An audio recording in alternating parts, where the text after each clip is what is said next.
welcome to the Instagram stories for Wednesday, October 15th. I'm your host, Daniel Hill. Today on the show, there's actually going to be a lot of YouTube content. I feel like oftentimes I give Instagram so much of the spotlight on this show, but it's really good to highlight all the things that the YouTube team is working on, along with all the guidance that they're providing through their videos. We have one from Renee Ritchie from the YouTube Creator Insider team talking about how you can make corrections to a YouTube video once you've uploaded it if you don't want to repost it. Now, I will say that title of what I just described is a little bit misleading. You can't actually edit the video. You'd have to take it down and repost it. But he shares another method where you can add a correction to the video. We'll get into that. Additionally, Lauren from the YouTube Creator Insider team shares some updates with what the team has been working on, including voice replies, courses, and other things. Also, we'll hear from the head of Instagram talking about a new safety feature they've implemented for teens on the platform to ensure that they only see content that would be rated PG-13 if it was in a movie. And lastly, the Threads team has some updates with new group chats. All of that and more on today's episode, but first, here's a quick word from our sponsors. Welcome back. Let's start with YouTube. Have you ever uploaded a video to YouTube and then you realized you wanted to make a correction to it? Well, your main course of action would be to take that video down and repost it. But if you don't want to do that, say you've already got comments and engagement on that video, you have a new alternative where you can actually write a correction in the body of the description of the video. Here's Renee Ritchie from the Creator Insider team explaining.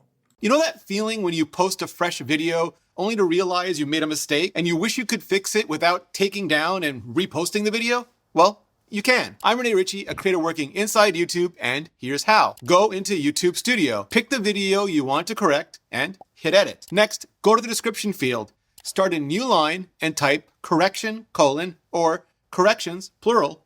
Just like you do for a chapter, you can add a timestamp for when you want the correction to appear, or the first correction to appear, and next to the timestamp, add some text explaining the correction. If you have more than one correction, add new lines for each and every one of them. When you're done, save the changes and bing, bang, boom. From then on, anyone watching the video will also see your corrections. Now drop me your questions and follow along for more. Okay, just to be clear, we're talking about editing the description of the video, which will highlight that correction. We're not actually talking about re-uploading the video. We're not talking about changing the video in any way. So it's a bit of a stopgap measure, but good to know that it's a quick option that you can do at any time. Now, let's move on to the other part of the YouTube news, where Lauren from the Creator Insider team shares what they've been working on. What's up, Insiders? I'm Lauren, a program manager working on our product team here at YouTube and the producer of Creator Insider. We've talked about an experimental feature called voice replies that enables creators to reply to comments with their voice a few times on the channel before and got some great feedback from you all. We're happy to announce that we're expanding the feature to a few 100,000 creators on both Android and iOS, with plans to expand to more creators this year. Additionally, creators will now be able to create a voice reply using Studio Mobile as well as the YouTube main app.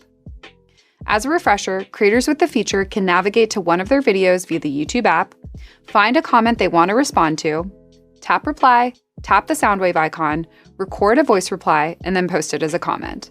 Voice replies can only be left by creators on their own channel via main app or Studio Mobile, but all viewers and creators can engage with these comments. The max duration of a voice reply is 30 seconds, and creators will be able to listen to and re-record their voice reply before posting. We hope that the voice reply expansion enables more meaningful relationships between creators and their audiences. The team hopes to expand to more creators this year, so stay tuned. Up until now, courses have only been available to a small subset of creators on YouTube. Now, we're excited to share that we're expanding ad-supported courses to creators with access to advanced features this week. Courses allow viewers to move beyond individual videos and enjoy a more structured, effective learning environment that enables them to dive deeper into topics that are important to them. So what are some of the features and benefits of designating your playlist as a course?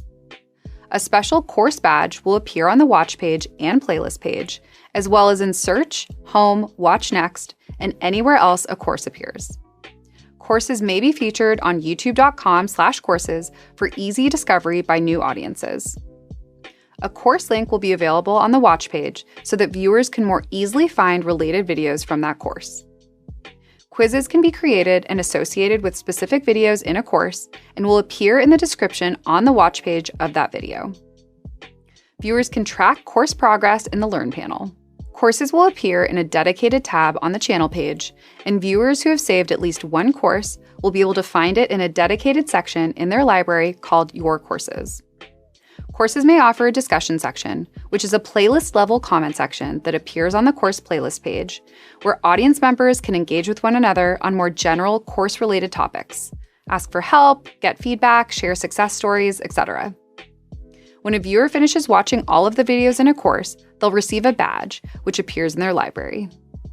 Within YouTube Studio, course owners will be able to see the views and watch time for each course and dive deeper into advanced analytics to see metrics like audience and revenue. Creators can opt out a course in Studio if they so choose by going to Content, then Courses, clicking on the three-dot menu and selecting Set as Playlist. Course creation in Studio is currently desktop only. While you can upload videos via mobile, you'll need to add them to a course via desktop. The team hopes to expand to even more creators in the future, and we'll keep you posted here. Okay, I'm going to stop the clip there, but if you're selling courses using a platform like Teachable or Kajabi or something similar, it might really be worth the time to look into how YouTube compares to what you are currently getting through those online course platforms and see if it makes sense to be entirely on YouTube. Okay, we're going to take a quick break. When we come back, the head of Instagram, Adam Mosseri, is going to share some updates for how they're going to be showing teens content on the platform that corresponds to a PG-13 rating in movies. Stick around. Welcome back. Let's move on to the Instagram news. The head of Instagram announced that teen accounts will now be guided by PG-13 ratings. This means teens will see content on Instagram that's similar to what they'd see in a PG-13 movie. Here's the head of Instagram to explain. Today, we're going to start rolling out our biggest update to teen accounts since teen accounts launched last year. I'm a dad, I've got 3 boys, they're growing up fast, and I want to understand what they are going to be exposed to and what the risks are of them being online and using apps. And when we launched teen accounts, we were trying to address concerns from parents like me, and what we heard consistently is the top 3 concerns were unwanted contact, age-appropriate content, and overall time spent. And as we took a critical eye at our work over the last year, one of the areas we thought we had the most room to improve in was being more clear about what we even mean by age-appropriate content. What kind of content are your kids going to see if they're using an app like Instagram? And so what we've done, and we're announcing today, is we've realigned our teen content policies to be generally aligned with PG-13 ratings from the movie industry, a concept that a lot of parents, I think, can understand. So what will be the case over the next couple months as we roll this out is the content that a teen will see when using Instagram will generally be aligned with the content that they might see in a PG-13 movie. And if you as a parent want to go even a step further, you can. You can actually set up parental controls and lock down the content setting to something called limited content, which is even more restrictive than PG-13. So hopefully this helps parents better understand what their teens will be exposed to on Instagram, whether or not they even set up parental controls, and gives them some more controls to go further should they think that's appropriate for their teen. I think this is one step on a much longer path to try to be the safest platform for teens online. I'm proud of the progress, but there's a lot more to do, more to come. Peace. Okay, let's move on to the Threads news. The head of Threads, Connor Hayes, posted on Threads that now group chats have landed and are beginning to roll out. He posted to say, quote, "You can now dive deeper into topics you love with your favorite people on Threads. We're also building invite links so you can add friends to chats with just a tap. And if you're in the EU, the full messaging experience will roll out to you soon." End quote. I will link to this Threads post in the show notes so you can check it out for yourself. I don't really love the fact that there's a completely separate inbox on Threads that I can only access via the mobile app. That really needs to come to desktop or laptop as soon as humanly possible. But in the meantime, if you're a person who's using Threads heavily and you're getting into good conversations in a public forum and you want to take those into the DMs without going to Instagram, now you can start group chats on Threads. Again, I will link to this post in the show notes so you can check it out for yourself. That's it for today's news. If you want to hear me do Wednesday Waffle, where I talk about another topic that may or may not be related to social media, stick around after the music. Instagram news got you covered. Sometimes even TikTok, relevant platforms in the metaverse ahead of the wave without a break or a pit stop. Still waiting for Zuckerberg to give me the big job. Pause. Use trademarks and logos with Insta's permission, of course. If you like the show and you gain some good info, maybe leave a review. It's a type of applause. Just drop me a message if you want to collab. If you got some good content or you want to run ads, at Daniel Hill Media is where I am. TikTok, Facebook and Instagram.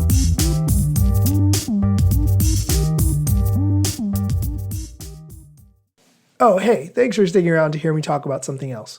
One of the things I really struggle with is finding activities to do that do not involve staring at a screen.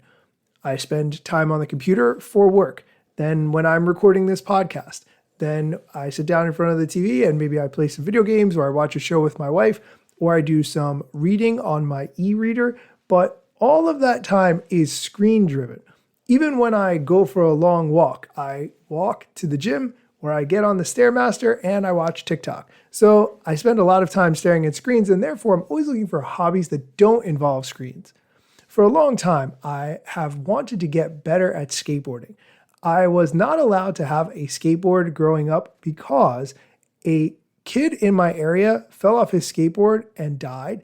And although I never met this kid, my parents were very petrified that I would fall off a skateboard and hit my head and die also.